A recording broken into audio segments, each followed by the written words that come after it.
দেখো, যারা এখনো বিয়ে করেন নাই, চিন্তা করতেছেন যে বিয়ে করবেন, আমার আমার হিস্টোরিটা শোনো।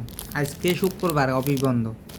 সকালে উঠে ভাত দুইটা খাইছি, খাইয়ে মহারানী তো ঘুমে আছে, তো এই নামাজ পড়ে আইছি। এখন নামাজ পড়ে আইসে চিন্তা করতেছি ভাত দুইটা খামো, খাই দেয় একটু ঘুরতে যাবো।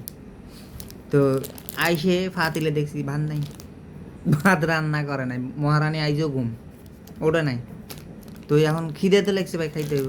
এই দোকানের থেকে বন কিনে আনছি, রুটি রুটি কিনে আনছি, এখন রুটি খাইতে হবে।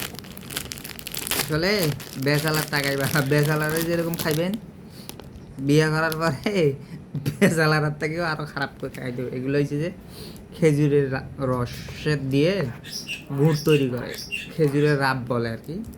তো এগুলো দিয়ে বন খাইতে হবে।